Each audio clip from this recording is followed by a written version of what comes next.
Now we have already understood what is the stress strain curve for the various materials. Now for ductile materials, in their Hooke's law range, in their elastic range, Hooke's law range, we have a term which is known as Young's modulus. So in that class, that is our objective. We would try to understand what is Young's modulus, how we define it, how we find it, and how we can solve numericals using this Young's modulus if it has been given. And the basic picture which you should have in your mind is this. Okay, so let us start with that picture and try to see what Young's modulus is, and we will go back and forth between our stress strain curve and this picture to understand what Young's modulus is. Okay, so here what we have done is that we have a length L, which is the length of anything. It could be length of anything actually, but here we will assume that it's a metal and there is a metal bar. Okay, so it is just very similar to this remote. Just assume that there is a metal bar, and what we have done is that we have put a weight here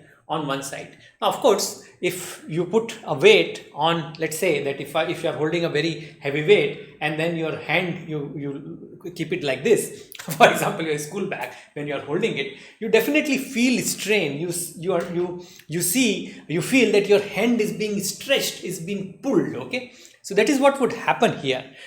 Okay, so when I apply a certain weight to this bar, the bar, this metal bar, it feels a strain, and that strain in some sense can be measured by this length, the change in length of the bar. Hopefully your hand does not get stretched when you are holding your school bag, but for 1 second just assume that your hand became stretched. Then we can say that the amount of strain on your hand is in some ways it can be measured by the change in length of your hand.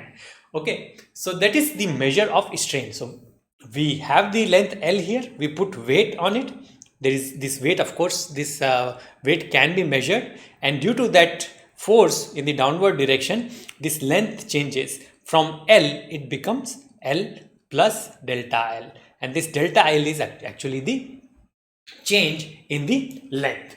So now with that basic understanding, let us define the strain. So this is known as linear strain. Okay, linear strain. Notice that we are only talking about the length change. We are not talking about volumetric change. It is not that I have this and I am compressing it from all directions and then I am changing the volume and measuring the change in volume. That is not what is happening here. We are only changing the length and we are only changing the linear. We are only measuring the linear change in length. So in that case, our linear strain is defined as the change in length divided by original length. This is a dimensionless quantity. Okay, so there is no dimensions to it. It is length by length, which means that the dimensions get cancelled. You have to just make sure that the change in length, if it is in centimeter, your length, original length is also in centimeters, and that is it. Okay, so as long as you are doing it that units, they are taking care of that, you should not be making mistakes here. Okay, this is very simple concept. So that is the measure. Now there is another measure here, and that is the measure of stress. Okay, so stress is the force that we have put in the downward direction. So your bag pulling it, the force with the bag exerts is the stress, and because of which your hand, it is strained. Okay, so notice the relationship. The stress is the force, the strain is what is experienced by the material. Okay, so this stress, how do we measure that? That is measured by the force per unit area.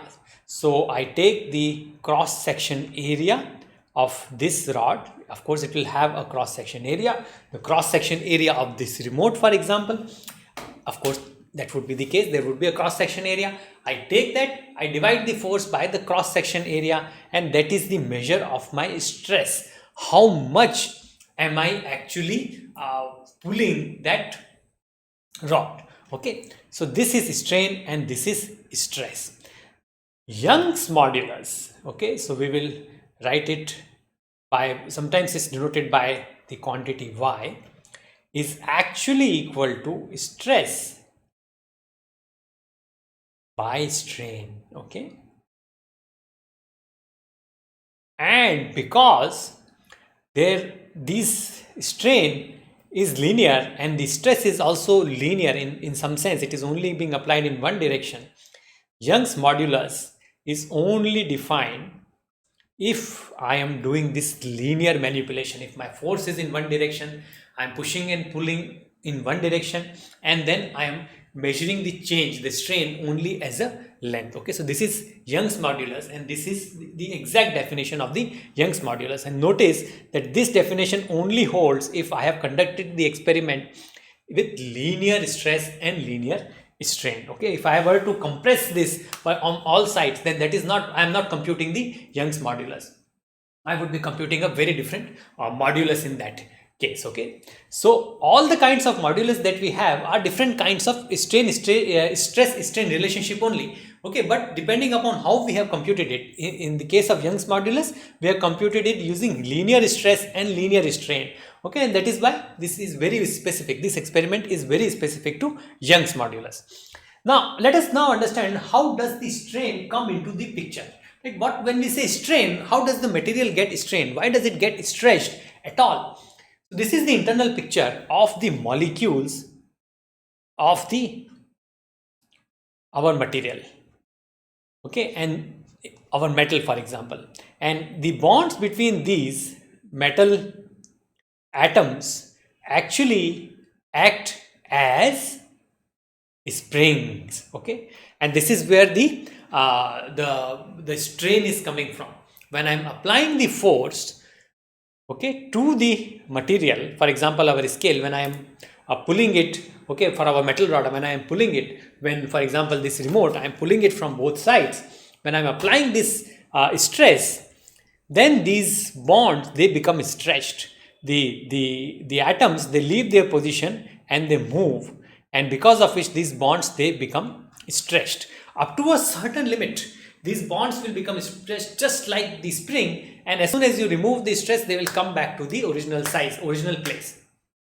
After, if you continue to stretch it, then some of these bonds would start to break. If I apply more and more stress, then these bonds would start to break.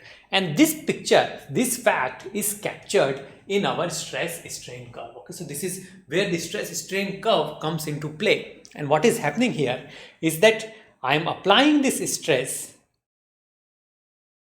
and I am measuring the strain, and strain is nothing but the delta L by L. Okay, delta L by L, the thing that we just looked at, and stress is nothing but our force by area. Okay, so as I increase the stress, the strain increases linearly, and this is known as the Hooke's law region. Okay, we have already discussed this in a separate class. This region where the stress and strain are proportional to each other is known as Hooke's law region. Now, after this Hooke's law region, what happens is that the stress and strain are no longer proportional, but we are still in the elastic region of the material's behavior.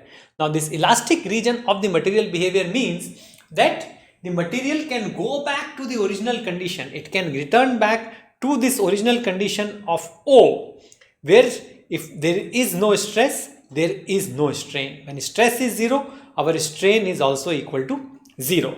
So as long as my stress is below this point B, whenever I remove the stress, the material would can come back to this position O. Okay. After B, if I continue to increase the stress, then the bonds inside the material, those start to break. Notice that we have seen it here. These bonds, they are permanently broken. Okay, and this is the plastic region of the material. Okay, the point B is known as the elastic limit. This is the point till which the material is elastic. It will go back to the original position of O, where there is no strain. When I remove the stress, the strain is gone. After this position of B, if I continue to increase the stress, then I am inside this region. This is known as plastic region. This Okay, and in this region there is some permanent deformation of the material. Okay, so this is the plastic region. The bonds of the material start to break.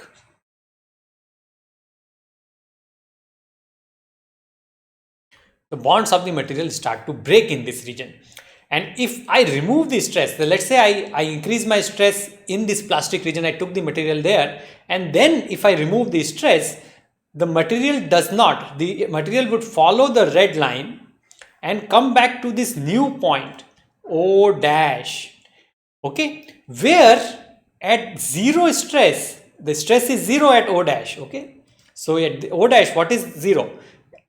Stress is actually zero, but strain, notice that the strain is not equal to zero. So there is some permanent deformation. The change in length now that has become permanent. There will be a delta L from the original length. Okay, so what has happened is that some of the energy that I had spent in putting the stress of the material is now retained as potential energy inside the material itself.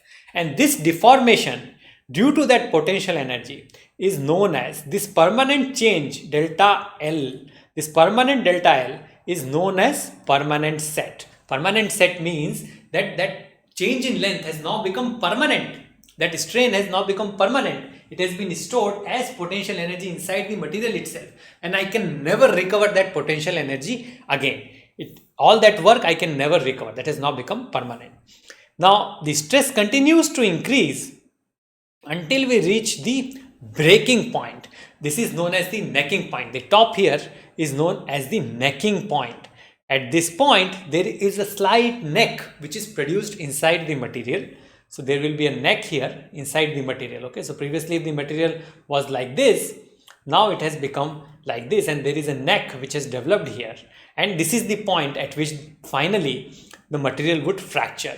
So the strain after the necking continues to decrease. And why does that strain decrease? Because the material is no longer under strain. The bonds have started to break, and the energy is no longer stored as strain. The energy is now taken as in the breaking of bonds.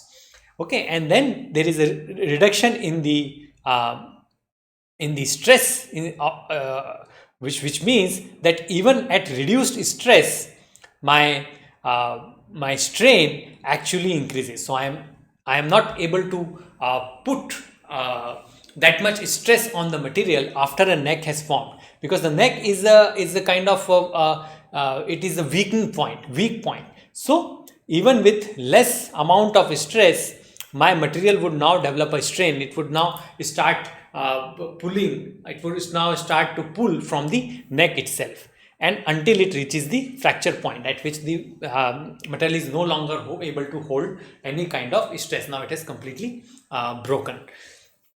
Okay, so this curve, this downward portion, what does it signify? It signifies that the amount of strain in the material is increasing even with less amount of stress because of the neck. Because from the neck, the material would stretch very, very easily. Okay, so hopefully this curve is now understood. Now, this region, we will focus on this region a little bit more. And why is that? Because this elastic region, this proportional limit, where the stress and strain are proportional, is proportional to strain, is the place where our Young's modulus is actually defined. It is the proportionality constant between stress and strain. It is stress by strain, and this is constant in this region. It is the proportionality constant. In other words, it is the slope of this curve. And what is the slope of this curve? It is the rise, which means how much it is stress is increasing for per unit strain by run. Okay, rise by run. So this is the rise and this is the run. Rise, run. Okay, so hopefully things are very, very clear on this stress strain curve. Also the Young's modulus is very, very clear, hopefully, because we will be solving numericals you should also solve numericals. Head over to DoorstepTutor.com and start solving numericals now. Without solving numericals, it will be very difficult for you to develop the speed required to solve a question every minute. Thank you very much.